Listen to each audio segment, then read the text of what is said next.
we're watching the principles of faith, family, and freedom that once defined our nation now being trampled underfoot by the radical left. As President Trump raised his fist and gave a rally cry on Saturday, now is our time to fight, and we will. House Speaker Mike Johnson at the Republican National Convention this week, and Speaker Johnson joins me now live. Welcome to This Week, Mr. Speaker. Former President Trump said he was going to use his acceptance speech to come together, to promote unity, and you echoed that, saying, treat one another with dignity and respect, and that the discourse should not be personal or targeting people. But after truly his emotional and very compelling first part of his speech, he turned to grievances, and I want you to take a listen to him last night at his rally. I call her Laughing Kamala. You ever watch her laugh? She's crazy. She's nuts. She's not as crazy as Nancy Pelosi, crazy Nancy. And she's a Biden indictment. These are a sick, weak, pathetic man who can't run an election, so he indicts his opponent thinking that's going to win. This stupid president that we have, stupid, he's a stupid person. Has he missed an opportunity to promote unity? No, he hasn't. Look, there's campaign rhetoric on both sides. There has been. Remember, it was less than a week and a half ago that President Biden said we ought to put Donald Trump in the crosshairs, effectively, put him in the center of the bullseye, he said. Now, he retracted that statement, and President Trump has said some things about unity that President Biden has said, but we are in the midst of a heated campaign, and it's beyond dispute that President Trump has been the most attacked and maligned public figure in the history of the country. But you yourself said that the discourse should not be personal or targeting people. Have you just changed your mind? Is this now the campaign you want? No, look, I articulate things in a certain way, and Donald Trump does as well. But his grievances, as you said, are because he has been the subject of so many attacks. He was speaking there in that clip about the lawfare that he's had to endure. I mean, they have turned the justice system against him because he's a political opponent of the sitting president. I mean, these are objective facts. Some of these cases are being dismissed now, but they've dragged he and his family through hell, literally, for years now. They tried to impeach him. They've tried to attack him in every way. They now have turned the justice system against him. So, I mean, I think the American people understand his frustration, and I think he is echoing what many of them feel. Look at the size of the rallies. I mean, they have long waiting lines outside the perimeter of these events because people long to hear his message. They want change. Mr. Speaker, first of all, I will dispute those aren't necessarily objective facts, but you are saying. But I want to turn to what is happening with President Biden. As of this morning, it does not look like he is going anywhere. But if he does step down, you said this week the Republicans are likely to bring legal challenges against any attempts to replace Biden on the Democratic ticket. How would that work? Well, these elections are handled at the state level. Every state has its own system. And in some of these, it's not possible to simply just switch out a candidate who has been chosen through the Democratic, small d Democratic process over such a long period of time. 14 million Democrats voted to make Joe Biden the nominee. So it would be wrong and I think unlawful in accordance to some of these states' rules for a handful of people to go in a back room and switch it out because they don't like the candidate any longer. That's not how this is supposed to work. So I think they would run into some legal impediments in at least a few of these jurisdictions. And I think there'll be a compelling case to be made that shouldn't happen. And so I think they've got legal trouble if that's their that's their intention and that's their plan. So we'll see how it plays out. We don't know. I know the Democrats are in total disarray, and I know the Republican Party is united like never before.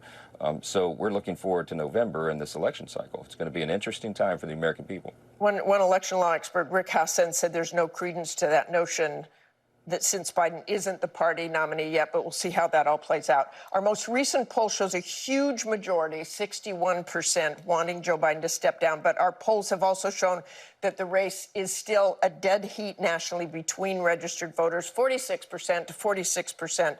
What do you make of that? Well, look, I could cite to you a number of polls who say the opposite, that it looks like it's, Donald Trump may be headed for a landslide. Now, don't take my word for it. Take the word of some of the top leading Democrats and, elected Democrats around the country who are in panic mode. That's the headlines that we've been reading for weeks, and I think that's true.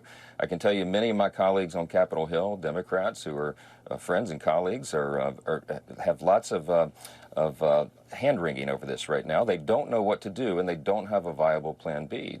Many of them don't believe that Kamala Harris is a viable candidate at the top either, and they're running out of time. So it'll be interesting to see what happens. From our perspective, Martha, it doesn't matter who they put at the top of the ticket. If Kamala is the nominee, so be it. She is the co-author and the co-owner of the policies of the Biden administration, and she owns all these policy failures herself. So we look forward to a vigorous debate about those policies and about the two competing visions for America. And I think the American people will side with the Republican Party. That's what the demographic moves are showing. There's a record number of Hispanic and Latino voters, a record number of Black and African American voters coming into the Republican Party. The Jewish community is more energized than I've ever seen a segment of the population, because they feel like Joe Biden and the Democrats have abandoned Israel, and in so many ways they have. So you see all these factors playing out across the country. And I mean, I'm traveling nonstop around the nation. That's what we're seeing on the ground. So polls are polls, but I think everybody senses something's happening here. Mr. Speaker, I think you answered part of my next question already, but how would the GOP approach this race differently if the nominee does end up being Vice President Kamala Harris? Well, the interesting thing about this dynamic, whether it's Biden or Harris, is that both of these persons have held office. We had a Trump administration, we had a Biden-Harris administration, and people can compare the two. That put the campaign rhetoric aside. How are you and your family doing after the first 2 years of the Trump administration, for example, and the first few years of the Biden administration? I mean, it's no contest, and everybody knows that, and I think that's why we're in such good position. I think this election should not be about personalities, but about policies. People understand, as Obama said many years ago, elections really do have consequences. President Trump was attacking her personally, as you know, last night. He wasn't really talking about her policies. He was talking about her laugh. He was saying she was crazy. We could run the tape of terrible things that Kamala Harris has said about Donald Trump, of course, and Biden as well, and everybody in the Democrat leadership. I mean, we're accustomed to it now. It's their standard practice. But what President Trump is trying to do out on that campaign trail is prosecute the case, to put forward his ideas and his vision, as he did in that lengthy speech at the RNC. He has a lot to say because he has a lot of ideas. Let me stop on one idea, sir. Mr. Speaker, Ukraine. He says he could end that war in one day. How could he do that? Well, I have a lot of confidence in President Trump being able to end that conflict because he will project strength. We maintain peace through strength. We have not had that in the 3.5 years of the Biden administration. It's been exactly the opposite, and that is why our adversaries are acting so provocatively. Okay, but peace through strength, that may be what you believe in, but how could he end that war in one day? President Trump has the ability to pick up the phone call and make threats and demands of adversaries around the world that they pay attention to because they fear him in some ways. There's real value in that. I mean, think of it. He said it in his speech. Russia did not invade Ukraine during his administration. We did not have the conflict in Israel, the war in Israel, as we have, because Iran has been empowered under Biden. We did not have China acting so provocatively as they are right now around the world. We've got hot wars around the globe. Our adversaries are nervous. We had the NATO summit, 2 weeks ago in Washington, and I met with foreign leaders, heads of state from around the globe that are our adversaries, and they are deeply concerned about the instability that America is projecting on the world stage because of Joe Biden and his weak leadership. Mr. Speaker, I want to do the opposite. I want to get quickly to this as a quick question. We're learning more about the details, really startling details about the assassination attempt.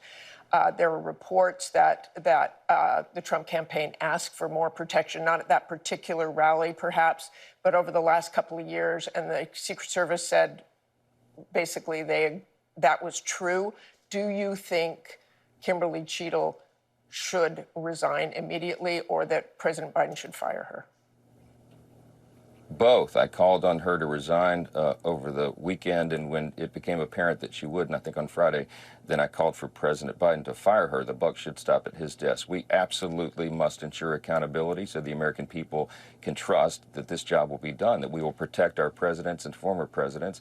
It's the #1 job of the Secret Service, not anything else. And I think Director Cheadle has shown the world and said that she has different priorities. She needs to go. Okay, thank you so much for joining us this morning, Mr. Speaker. We appreciate it.